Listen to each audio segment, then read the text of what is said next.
Yo, what's good, baby?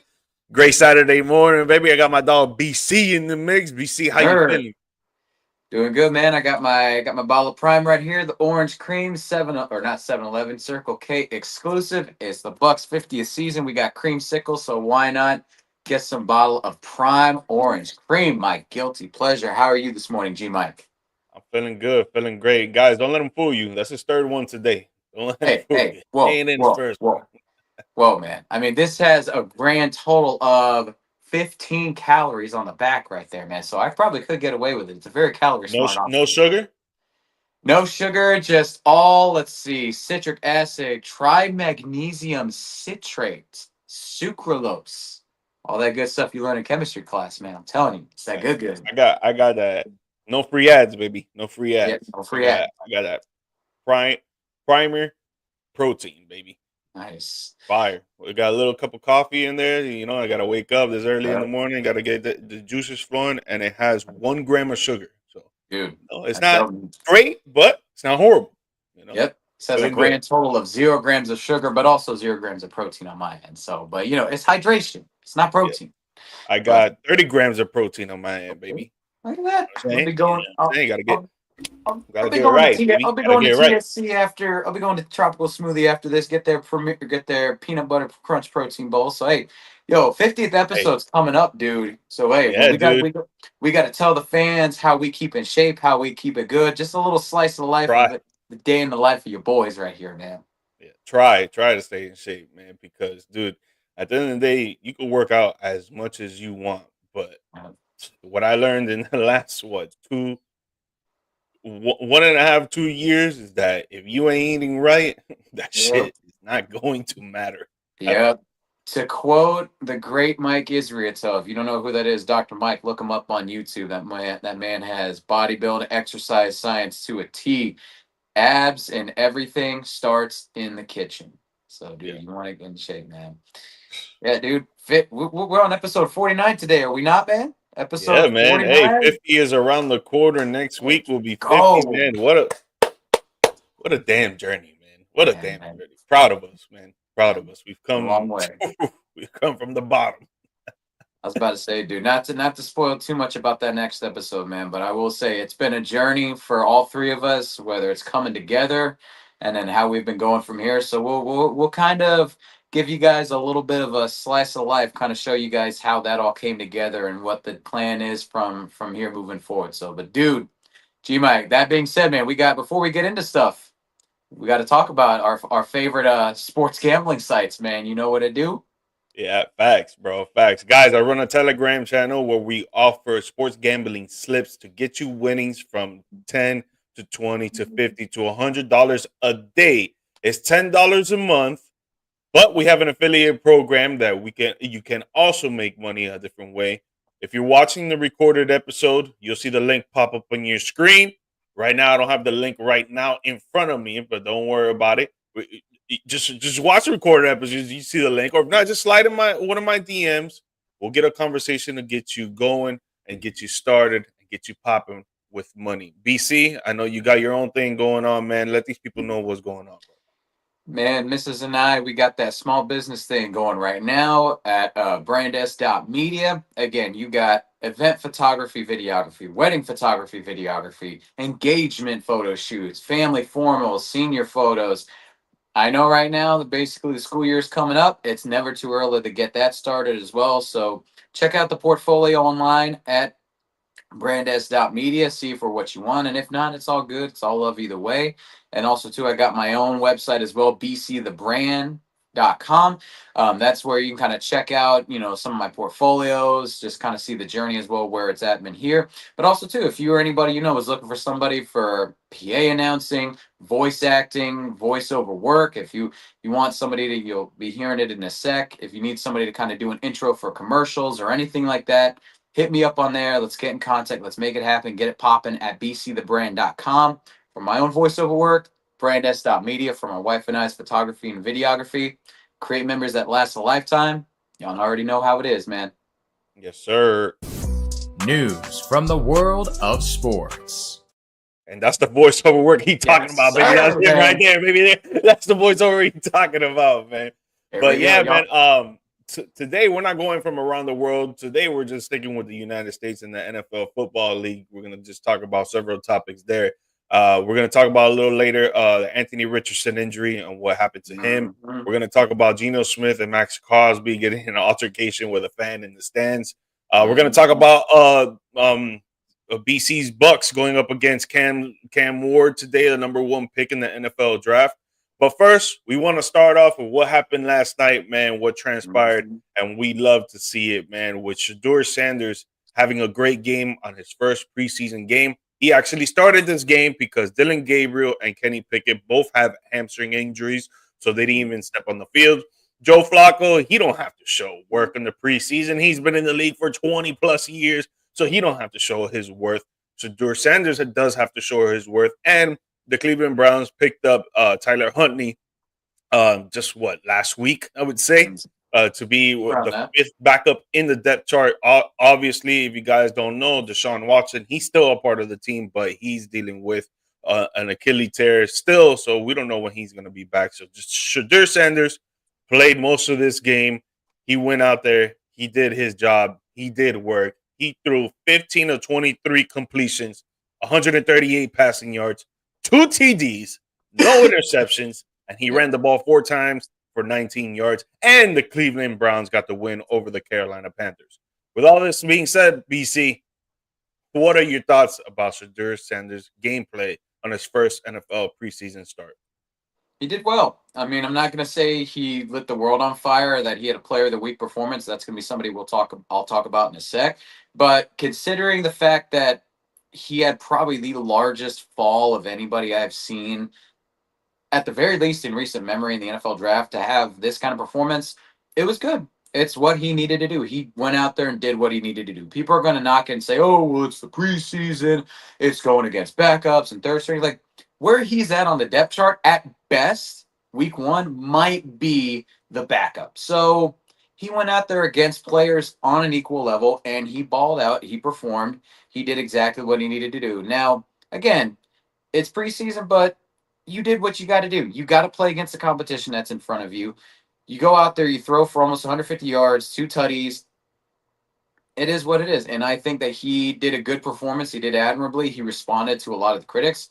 And I think that for sure we're going to be seeing more of him in this preseason. And I'm interested in seeing that if this was just a flash in the pan or if this is something that could be more indicative of what's to come with Shedeur for sure. At the very least, I think that he has risen up. You know, if you had him at the bottom of the depth chart, I think at the very least he's warranted being the main backup for Cleveland. If not, you know, if he has another performance like this or even elevates his level, you might be able to say that you could see him starting week one for sure over Joe Flacco. Yeah, I mean, I wouldn't say that. I think that Joe Flacco still gets the starting job just because of all the experience. And Yeah. when you're in the NFL, you want to start off the season right. You want to win. You want to put the best players out there because every win and loss counts when it comes to the NFL, and obviously college football too. If you guys are into college football, it definitely counts there.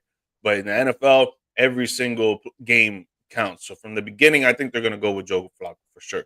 But I love this gameplay by Shedeur Sanders, man. I'm a big time Sanders fan, and he was getting a lot of scrutiny coming out of college, saying that he wasn't prepared and he wasn't going to do work in the NFL.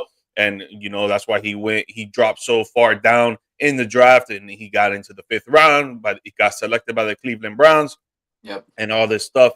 And it's just awesome to see. I mean, just with any athlete and any QB, I would want them to do good. I want to see them prove themselves. I want to see them put in the work.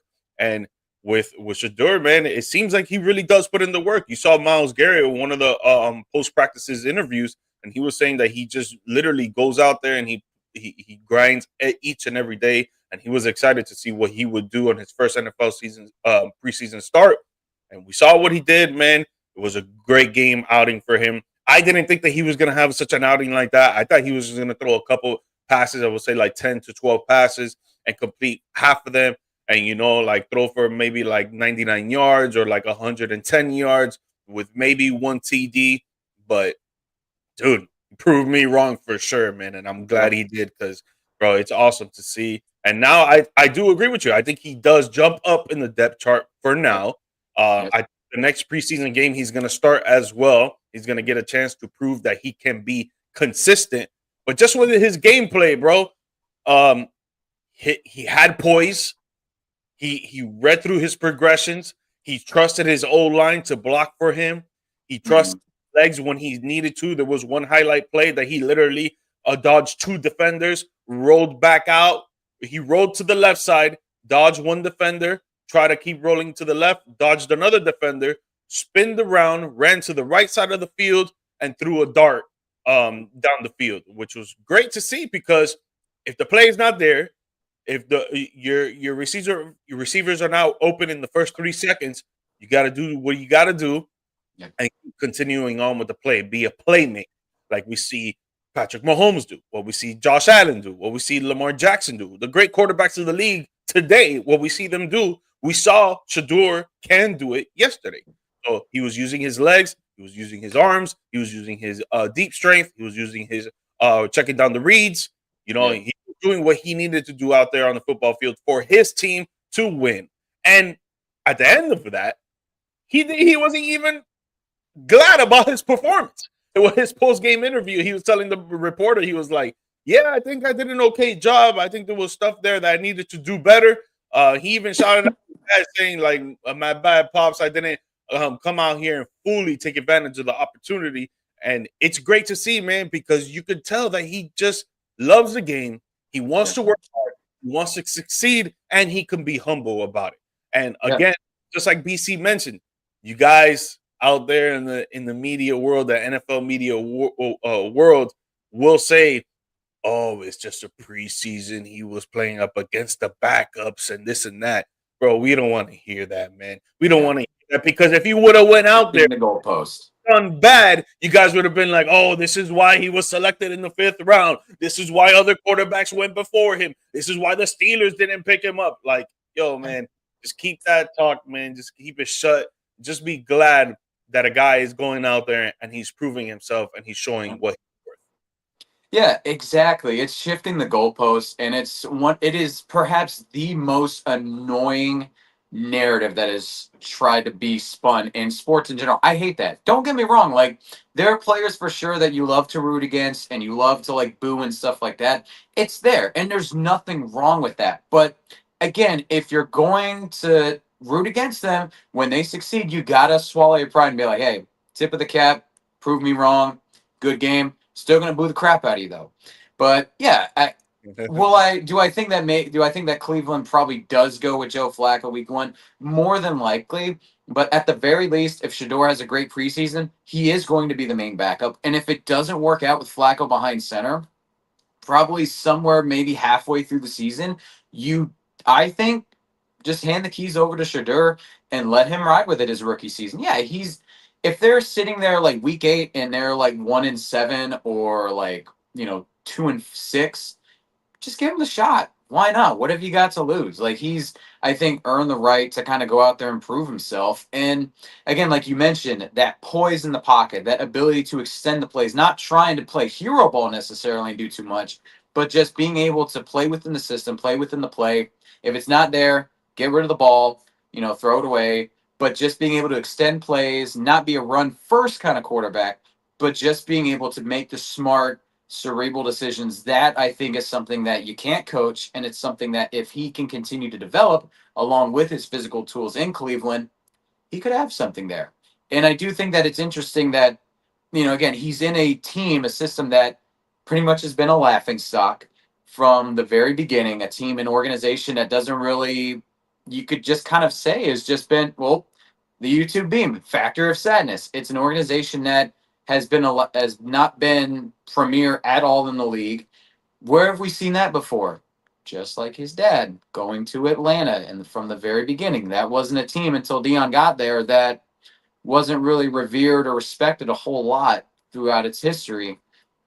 So I'm not saying that he's going to have the kind of career his dad had, but it would be pretty cool to see that, he's able to maybe kind of raise that floor of that team. So we'll see what happens. Again, anybody that's shifting the goalpost, stop it, keep it centered. Stop trying to play into your own narrative and trying to get away with it. Give the boy some props for sure. Yeah, facts. And So his next shot is going to be against the Eagles at Philly yeah, next week. speaking of, They're going to be a better defense than the Carolina Panthers. Obviously, maybe their first strings won't play maybe as much. Maybe they'll play like a little bit of the first quarter. So he's going to be playing up against the second string, third string, fourth string. The list goes on and on. yeah. But still, man, everybody that is playing preseason is Mm-hmm. trying to prove their worth. They're going out there and they're playing 110% effort. They're going out there and making the intelligent decisions out there on the football field. They're trying to show that they belong in the league. So he's going to be going up against those guys and they're just going to be fighting neck and neck. So there shouldn't be any excuse on, oh, the backups and this and that. No, everybody's fighting for a spot. They will kill each other figuratively on the football field to try to get their spot and earn their spot. So Yeah. at the end of the day, man, no matter who he's going up against, it's going to be hard competition. And against the Eagles team, for sure, is going to even be even tougher defense than the Carolina Panthers. So we'll see what he does, man. But the way that he played last night, man, it seems like he's going to continue to show that he belongs in the league. Well, and then speaking of though too, that Philly squad as well, they have if Shedeur is going to be the most popular backup in the league, Philly's got arguably the second most popular backup quarterback in the league. Tanner McKee coming out, balling out this week against Cincy again. Questionable defense, but still went out there, understood the assignment, did the task at hand. 20 for 25, 250 yards, 2 tutties. Like dude dude balled out himself. Like just reading up on his bio and his story, dude's he's 3 years in the league, but overcame cancer at the age of 16. Overcoming melanoma. Like dudes, and also too just took a break from football for a couple years to do some missionary work in Brazil. Like that's gonna be a great matchup, I think, going into next week. Tanner McKee versus Shedeur Sanders. Probably not the matchup anybody expected going into preseason, but like, dude, I'm excited to see both those guys do battle next week. We're gonna see like 300 plus yards from 2 backup quarterbacks in the preseason game. I'm excited It's for going to be that. dope. Yeah, for real. That's going to be dope. 100%. So, but yeah, again, these guys, you're not if you're not a starter in this league, you are not promised anything. So, again, whether you're Shedeur Sanders, where you got all the hype in the world, and you're the backup, but you're basically people are looking at you as the guy that's got next, going to have the keys to the kingdom, or you're Tanner McKee, guy that is just going to be holding the clipboard and just fighting for a roster spot. You love to see it, and whoever says these preseason games don't matter, maybe to the starters, but to the backups, to the guys that are trying to make the practice squad, this is everything.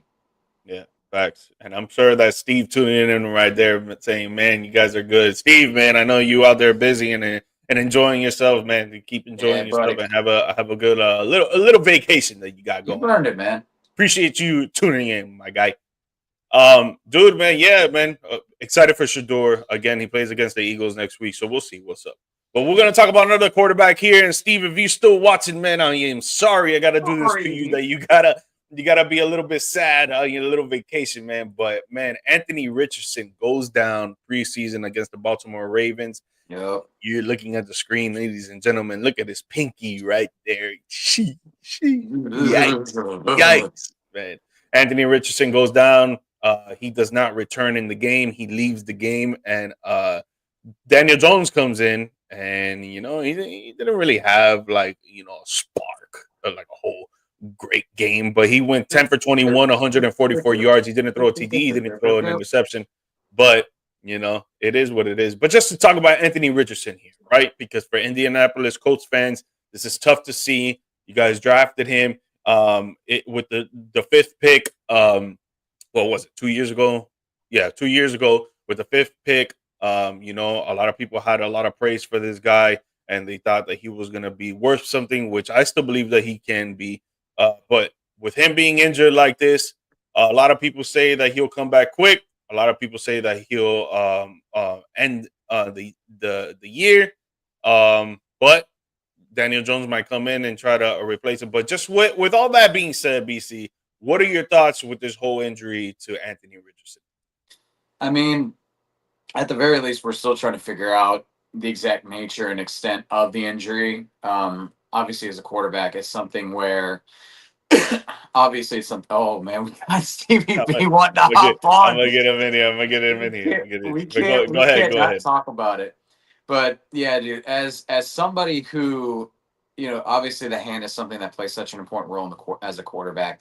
It's just it's unfortunate, man. And I hate to use the term glass cannon to already describe Ant, but it just seems like this point in his career, like this is his, I think, third season pretty much, and it's disheartening for sure. And you hope and pray that it's not going to be something that's a long-term thing with him, but it's just he's got, for somebody that has all the physical tools, all the physical talent in the world, the stature, the size, the arm strength. It's one of those things where is his body going to be something where he just continues to break down over the course of his career, or is this something where you maybe fix while he's young, you can maybe try to get him right and stuff. I don't know. I'm really, again, as somebody that doesn't really have a lot of experience with quarterbacks who get injured at this point in their career very young. I don't know. He's top five pick. You hope that it's not something that can be that's going to be a long-term thing with him. Again, glass cannon. I hate to use that word, but something that it might be, man. Yeah, man. I mean, just talking about his physical health. I think he'll be coming back quick, man. I think he's a tough guy, and I think with a pink stuff like that, it's just a pinky. Like you really need your thumb when it comes to gripping the ball and throwing the ball. The pinky, yeah, maybe is gonna affect it, a bit. But it's not gonna really put him out. And I think he could just put some tape there, some band-aid there, or whatever the case may be to keep it straight. And I think he'll be good. You put a little glove on, maybe, but I think he'll be straight. I think he'll come back sooner than later. But just to talk about his play, right? Because first year he goes and he tries to do a run touchdown and he gets hit by two guys and he gets taken out and he's out for what, like 6 weeks, I think it was. Yeah. So like him protecting his body, he needs to be more smart about that.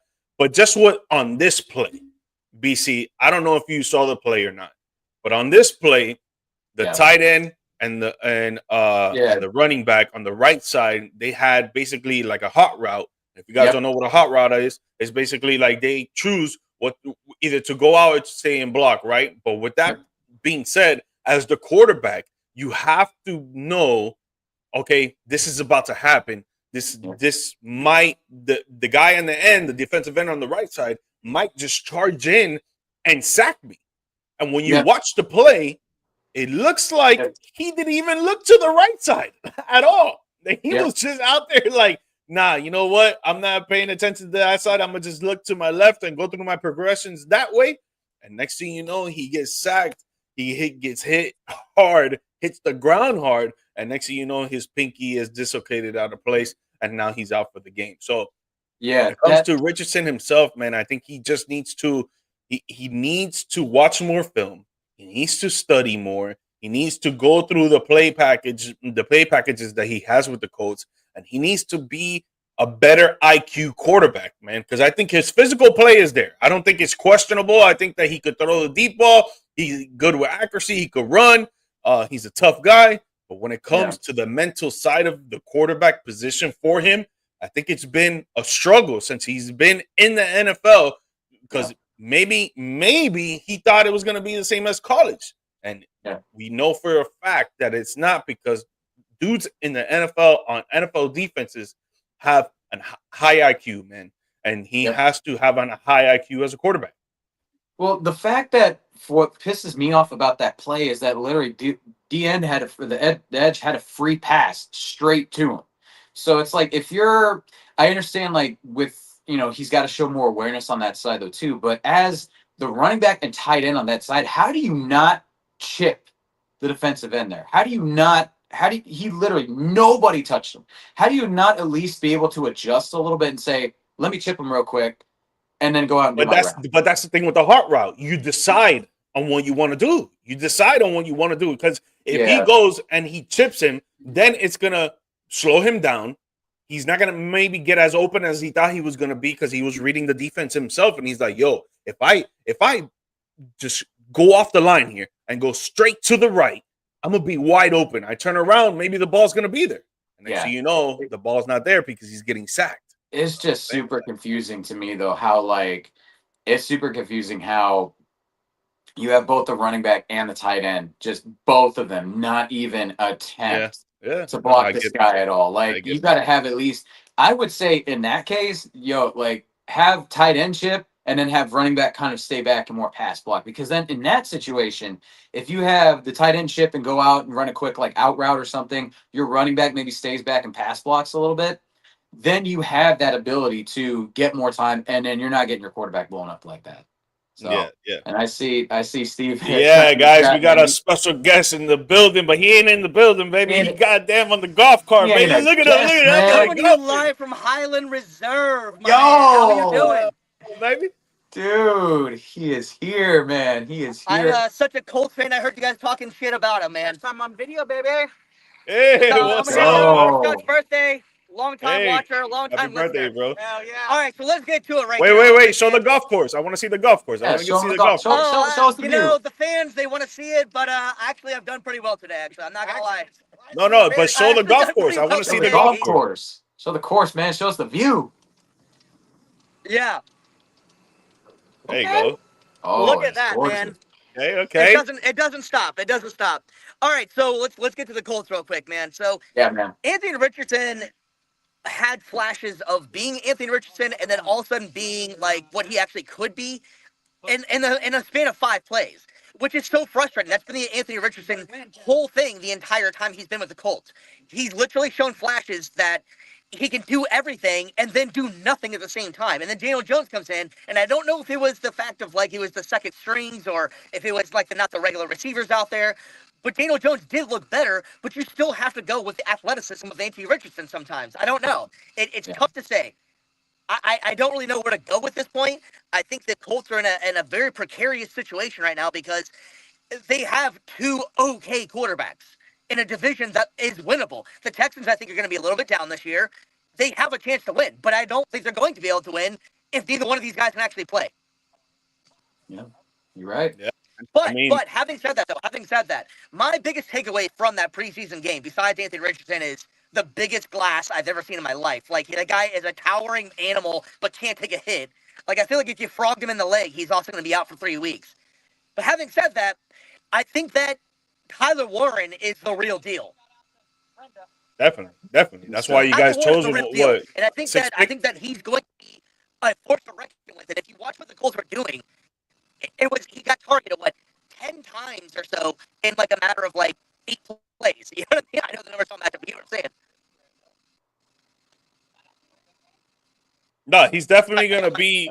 He's gonna be someone that you guys are gonna target a lot, man. And I think he deserves it. He's a dog, and he could probably be like Brock Bowers. Brock Bowers does it in the Raiders. In an offense where I don't feel like Pittman is a true number 1. I think Pittman's a good receiver, but I don't find him to be he has to get the ball all the time kind of thing. Josh Downs is pretty good. Alec Pierce is your deep threat. I think freaking Tyler Warren is going to be the PPR machine. He's going to get all the targets. He gets peppered with targets because the Colts have been lacking this since Dallas Clark. Yeah, definitely. No, he is going to get a lot of targets. I think he'll get maybe 7 to 10 targets a game, most likely, because he's going to be doing a lot of blocking and then running out to the right. Yeah, it's hard to hear you, my guy. But man, I hope you have a good golf. I hope you go out there and don't suck like I do. And have a good one, man. Love you guys. All right, bud. Hey, Steve. All right. Let me remove him here. Okay. There we go. No, but for sure, I agree with him there that I think that Tyler Warren is going to be great for us fantasy football players. He's going to be great for PPR. So I would say if you go for a tight end, try to get him. I think he'll get 7 to 10 targets a game. But just with the Colts overall, I mean, dude, the defense looks decent, right? But if they don't have a quarterback that can get the ball to the receivers or to the tight end or to even to the running backs on checkdowns, it's not going to be nothing there, man. Because the only thing I disagree with what Steve said is that he said that it's a winnable division. No, man. I think the Texans got that. I think, for the Colts, you got to do more. before you can start saying it's a winnable division against Houston for sure.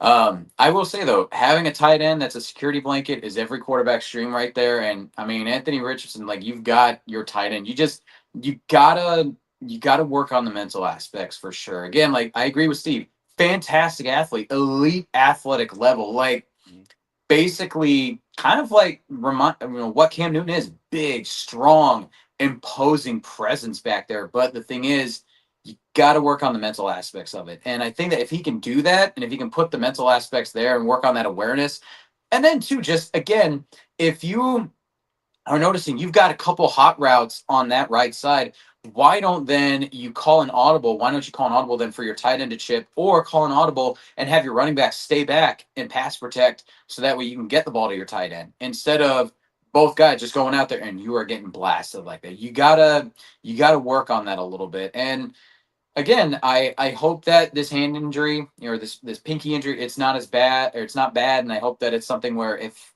he's got to sit out, just sit out the rest of preseason, get yourself healthy for week 1, but you got to work on, as a quarterback, being able to audible. That's something that, if you're looking at in the Colts system, 2 of the all-time greats in terms of pre-play, changing it up at the line of scrimmage with Peyton Manning, best to do it. And then Andrew Luck came in right after that, another great guy before the snap about reading the defense and being able to make adjustments and stuff on the fly like that.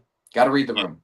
No, 100%. But with that type of play, it's a simple play in the NFL, man, because it's a simple play in college and it's a simple play in high school. For the top high school teams, it's a simple play, man. And when you start off that play, when you say hike, you got to look to your right.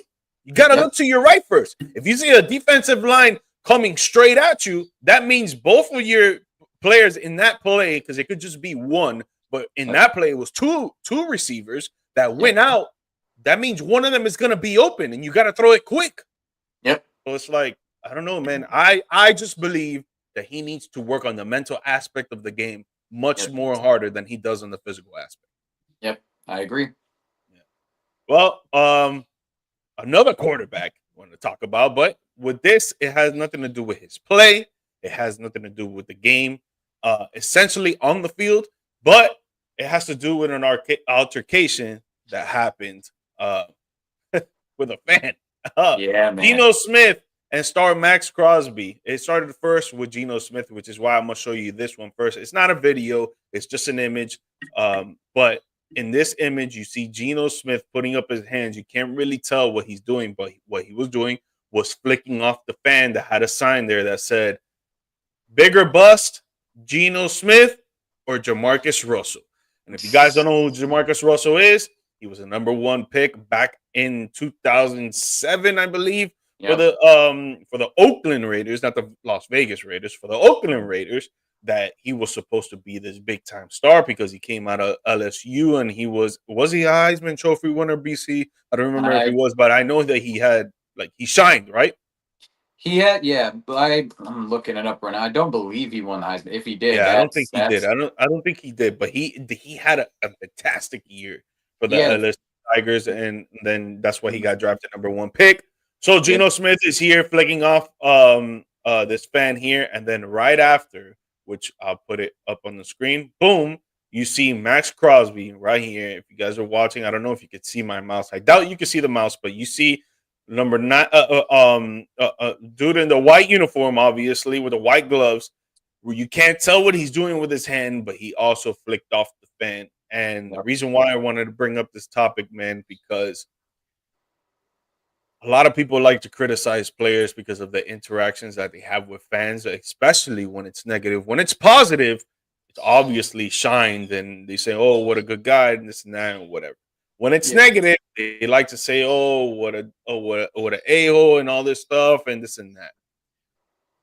One question I wanted to ask you in particular, and I'm sure we'll have other questions that pop up about this, but should Geno Smith and Maxx Crosby, because I've seen it being flown around on Twitter and other socials, saying that they're going to get fined for this interaction, which I think is hilarious. But in your thoughts, do you think that Maxx Crosby and Geno Smith should be fined for flicking off this fan because of the sign? No, they should not. And the reason for that is because I have seen much worse not get fined, and I've seen the exact same thing get fined. All right, like I will say this: I have seen at Bucks games where Vita Vea, love him, class act, amazing guy. He always does stuff with his family pregame. Dude was dude was like had his little girl in his arms, and literally, like they had him up on the big screen. It was great family moment. Dude was like doing something with her finger or whatever, and it was the cutest thing in the world. I thought, doing the little Tarzan thing, like comparing the hands or whatever. It's adorable. No, dude, literally is rolling down each finger and got his little girl to flip off the cameras at the stadium. And it's like, That's it's hilarious. hilarious. I know it wasn't him, it was his daughter, but still, you get the gist. So it's like, bro, if that doesn't get him fined, these guys should not get fined for that. Now, do I think that they should have been like that pissy with the fan because they just said bigger bust, Geno or Jamarcus? I think that's a bit much to be flipping off a fan for. Like it's like, come on. Like, I will say, I think that, I don't think they should get fined. Although I also don't think they should have just been that upset with the fan that they flipped them off. It's literally like bigger, like, come on. I think the whole situation is way overblown. Now, again, do I think they should have flipped them off? No. Do I think that they should get fined for it? No. Like, come on. Let's move on to next topic next week. Like, let's all have some thick skin here and just forget about it. Come on. Yeah, the reason I brought up the topic is because I've seen the controversy going around on socials on like, Yeah. you got one side that's saying, oh, they shouldn't be doing that, and you got another side that's saying, oh, yeah, they should flick off the fan or whatever. And to me, bro, I just love it, man. I love the interaction with the fans because as a fan, that's what you want. You want interaction with the players, man. And I think it's just hilarious. First of all, I think the sign's hilarious. Like, Yeah. if I was a It is. player, I would be laughing. If I was a teammate of that player, I would Yep. be laughing because it's just in the moment. It's just funny. But I don't really think that Geno Smith is a bust. He's No. shown that he can prove and he can go out there and win games. He's Yep. shown it. So to me, it would just be funny, right? Yeah, And he even if wasn't I was also the a number one player, overall pick either, like Jamarcus. He was like drafted I think like maybe top 10, if I'm yeah, not I think he mistaken. was top 5, if anything. Yeah, so I mean, Yeah, I think so. his New York days for sure, like they were bust, but he revived his career. Unlike Jamarcus, he never Dude, got out of it. to play in New York as a quarterback, man, it's Oh tough. gosh, It's tough. yeah, it's a Even nightmare. like especially for the Jets, but like for the Giants too, but especially for the Jets, it is Yeah. tough, man. It's bright Yeah. lights. You got to show out. You know how New Yorkers are. They don't. Yeah. They're just like Philly fans. Like if you're not proving yourself, they're gonna tell you, "Yo, get the heck out of here." You know what I'm saying? But That's just, putting it bro, I politely. love the interaction with the fans, man. Yeah, If I was do Geno too. Smith, if it would have said George Perez, who's a bigger bust, George Perez or Geno Smith, whatever. If I was there on the field, I would laugh and I would probably pick off the fan too because in the entertainment purposes and just because of laughing, not because I'm pissed off at the fan, because Yeah. I'm laughing and I'm like, yo, you know what? F you, bro. F you. You know, You know, like if I that's was how I just see it. for me, I would have been like, "Yo, you got a pen on you?" And I would have just signed. I would have just signed. I would have just autographed it, signed my name like right below it or whatever, like my name, and just for fun, man, just to be like, "There you go," and just went out there Yeah, and thrown that's like what I'm 5 saying. Like you tutties. just enjoy the moment, bro. I don't Yeah, know. I but think to be upset though about it, that some fan put that on a thing, like, come on, like, because that's what it seems like. I don't think necessarily it's for me. What I take umbrage with is the fact that he was upset, and it's like, oh, f you, blah blah. It's like, come on, dude. If you are going to be that upset that a fan called you a bust, come on. But bro, I feel like a professional athlete, not even, yeah, bro, not even a yeah, collegiate and even high school, bro. Because in high yeah, school, bro, there were games that literally the fans will be talking smack to us behind a gate once yep, we're getting off the bus to go to the field, yep, bro.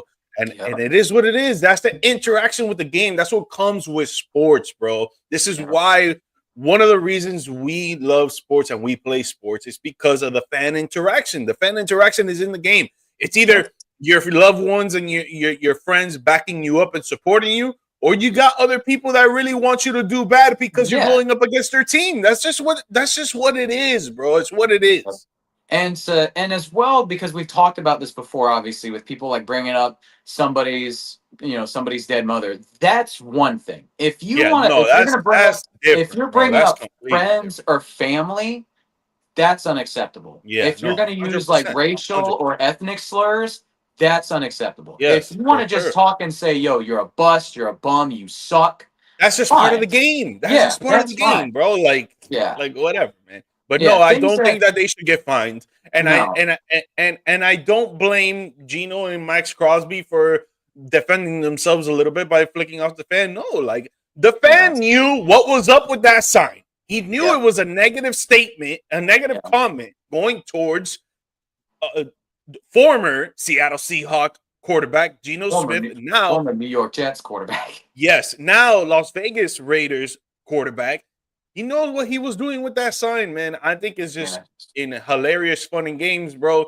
And yeah, I think the worst that happened was that they flicked them off. But what does flicking off do, bro? What does it yeah. do? Nothing. It doesn't nothing, bro. So I don't think they should get fined, and I don't think that the fan should be either kicked out of the game because I've seen that too. Oh, kick them out of the Yeah. game and this and that. No, no, No, like, no. bro, it's just a part of the game, bro. That's it. I have seen similar signs at Bucks games, and they don't throw people out for that. So like, come on, Yeah. again, they're not talking about somebody's relatives or friends. They're not using slurs or anything. It's literally the most benign. It's literally the most benign sign that is insulting a player that I've seen. So if we're gonna start throwing fans out for that, it's like, come on, now they can't even. Now what next? You're gonna throw them out when they say you suck? Come on. Yeah, dude. Come on, you gotta, Whatever, you man. got. Yeah, it is what it is. People got to grow thick skin. Come on. Literally. Come on, bro. Come Uh, on. Bro, another quarterback I want to talk about, man. I feel like we're just talking about quarterbacks today, but they're going up against your team, the Tampa Bay Buccaneers. The number one pick, ah, Cam Ward, out of the University of Miami, baby. ye- And for the Tennessee Titans, is going up against the Tampa Bay Buccaneers tonight at 7:30 for his first preseason game. He will be starting this game. Man, going up against your Bucks, Cam Ward. be a good What are your task. thoughts? What are your thoughts first? What are your thoughts on what he's going to do up against your defense? And what are your thoughts about your team overall going up to their first preseason game? I think that first drive is going to be tough. It's going to be a learning lesson for him because if they put all the starters in on defense that first drive and then pull him like they typically do, Which they should. They should. yeah, I feel like it's going to be 3-and-out. Just that first drive 3-and-out. Now they pull most of the starters after that. We'll see what happens. I think that this defense has gotten a lot more depth to it than I think it had last year, especially if they stay healthy. You've got, again, probably one of the best front sevens in football. You've got a revamped secondary for sure. Again, we'll see, in the secondary, Antoine Winfield, Tyke Smith, Zion McCollum, and Jamel Dean getting pulled after that first series for the most part. You got the backups. You're going to have Benjamin Morrison, who I'm very excited to see from Notre Dame, should have been a first rounder, but fell to us. You've got Jacob Parrish, who's going to be, I think, another good guy to start outside or even on the slot. And then the other Sanders brother, Shiloh Sanders. I think that he's going to be, I think, a really interesting piece as far as a backup safety is concerned, because you've got Christian Izien that's fighting for a backup spot. He's going to be in the mix for that backup spot as well. So I think that Cam might feast a little bit after that first drive. Again, just depending on how good the backups are for Tennessee up front. You're going to be facing still some really good depth at the pass rush position for the Bucks. They got some good interior guys too that they've got backing up. So I think that Ward is going to be that. I think if Ward balls out on that first drive, that's either indicative of how great he is or, man, well, again, if he balls out on that first drive, that shows that he's got some potential. But I'm definitely interested in seeing the backups for the Bucks, especially in the secondary. A lot of those first round picks and even some of those undrafted guys are going to be getting some action, and I'm interested in seeing how Benjamin Morrison stacks up. He's going to be my player to watch in this game, just because again, you're going up against a first round cornerback talent versus the number one overall pick at QB. I think it's going to be a great matchup on that side. And then if I got to pick somebody to watch the position battle to watch on the offensive side for the Bucks, it's going to be that backup quarterback spot. You just brought in Teddy Bridgewater. Doak? You know, what's up? What's the receiver's name that's been showing out? Oh, Ibuka. Ibuka, He's I'm sorry. already going to be starting, I think, for sure in this game because you've Yeah. got Chris Godwin that's still going to be out. He'll be starting. He'll be getting his reps. I think for me, that's kind of a given. Him and McMillan, I think, are going to really feast in this game potentially. But for me, the more intriguing battle, at least again in terms of backups, is going to be that backup quarterback spot between Kyle Trask and Teddy Bridgewater because Trask was supposed to be the guy coming in here. Obviously, bringing in I know Steve. Steve's gonna hate us for saying that, but bringing in Teddy Bridgewater, there's a reason for it. So they probably don't feel as confident with Kyle Trask back there. So they wanted to bring in a veteran, a former Pro Bowler, guy that can come in here, and if Baker needs to rest or he gets hurt, can manage the offense. And I like the move. I think that they're showing that they're not just comfortable being content with sitting what they've got. They want to be able to maximize depth at every position. And I love to see it. Hopefully, maybe they can do that at middle linebacker. I'm not sure. Deion Jones, Anthony Walker, a couple guys I'm not too sure about. But yeah, I love the fact that they are not resting on their laurels. They're wanting to get depth at every spot. And so I'm excited to see what the backup quarterback situation is like. And I am excited as well to see what Emeka Egbuka does. I think he is going to be really something special. To use a quote from the youth, he is him in practice. He's looking like him. Himothy, Himsterd, Himserison. Emeka, Himbeka Egbuka. There you go. Himbeka. I like that. Well, I'm very excited to see Cam Ward, man, because it's all about the youth, baby. I want to see all the youth players shine for sure. And I think he's going to go out there and do work. I think he's a little better than Shedeur Sanders. And what we saw from Sanders yesterday, he was doing work. Cam Ward is very smart. He works very hard. He's elusive. He has poise. He calms down. He has a deep threat. He has a short threat. He has a medium threat. He has great accuracy. The guy is a complete quarterback. Oh, Madden didn't seem to think so, though, for some odd reason. Man, I don't care what Madden says. I don't care what anybody says. This guy is a complete package. If they made Travis Hunter an 84, they should have made Cam at least like upper 70s. That was. I mean, it's always with rookies that come out in the first round. It's always mid 80s. It's always been like that in Madden. So I'm not surprised there. But for Travis to have like a second or to be tied with the highest overall for a rookie ever, and then Cam Ward, #1 pick, only 72. That's messed up. Yeah, whatever. I mean, it is what it is. But do you think Cam plays the whole game, or do you think he just plays like one half? Or I think he plays the whole first half. I think he'll play the whole first half, and I think that first drive will be a learning curve for sure. I'm not gonna say 3 and out, but definitely I do see a punt in there. It's gonna be tough for him, but I think he's gonna get comfortable and he's calm down. He's gonna show his poise, and he's gonna go through his progressions, and he's gonna show that he can be a playmaker out there as well. And he's gonna do good, man. I mean, the Bucks, they have stuff to prove with their defense as well. So I think your first string starters are gonna be there. Maybe the first, maybe even the second drive, but for the first drive for sure. So it's gonna be a good look for him. But I think he's gonna do well, man. I'm excited to see what he's got. I'm excited to see how he plays. For your Bucks, you guys have been good the last 3 years. You guys made the playoffs the last 3 years. You've been showing your worth. You'll be showing you're out there. I don't think Baker Mayfield is going to play. I think Kyle Trask is going to start. Teddy Bridgewater is going to come in after that. I hope he does well as well. South Florida native. You always got to represent the people from your town, your city.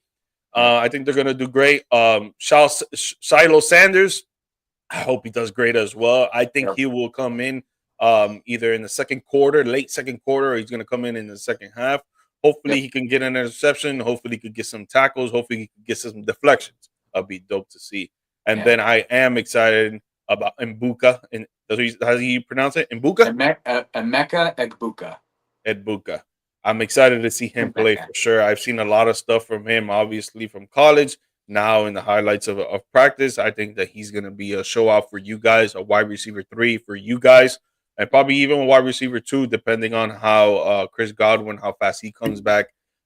But dude, I'm excited to see them play. I think this is going to be a good game tonight. If you guys are into preseason football, this is one game that you should watch. You got a number 1 pick going up against a team of Buccaneers that really need to prove themselves on defense, because last year the defense was not up to par, baby. It was not up to par. But they want to make that next step. That defense definitely needs to stay healthy, and that defense needs to definitely take it up a notch. Yeah, facts. Last thing before we get out of here, just quick. My Cowboys going up against the LA Rams. I really want to see what's good with the defense, man, because I think we're going to be horrible. I think our defense is going to be horrible, and especially if we trade away Michael Parsons, because he ain't playing today, and he probably won't play all preseason because of the whole requesting a trade. But our secondary is a nightmare right now, and they've been following me in my dreams, sleepless nights sometimes, and it's like, man, I got to see what they do up against the Rams. Matthew Stafford is not going to play. Jimmy Garoppolo maybe won't play, so they're going to have the third string quarterback. So we'll see what's up, man. But, I'm not that excited for it, but I want to see what the Cowboys can do defensively, because I think offensively, I think we're going to be probably top 10 in the league, man. I think offensively, we're going to be up there with a lot of good teams. I think we're going to score the rock a lot, but when it comes to defense, I think we are going to give up a lot of points, man, and it sucks to say. BC, you got anything on them? I was just gonna say, I think we were talking a little bit before the show. I think one of Micah's preferred places was going to be the Chargers, if I'm not mistaken. But it would be interesting as well. There's another and LA the Bucks. Yeah, but I will say though, like sticking with LA, I mean, I feel like the Rams would be a better destination for him to go to in terms of defense, just because you've got Jared Verse, you've got Braden Fisk, and then if he goes there, you've got the potential of maybe luring one Aaron Donald out of retirement. That's a rumor that's been going around.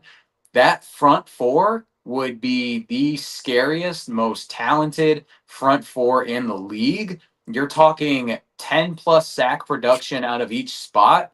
That is terrifying.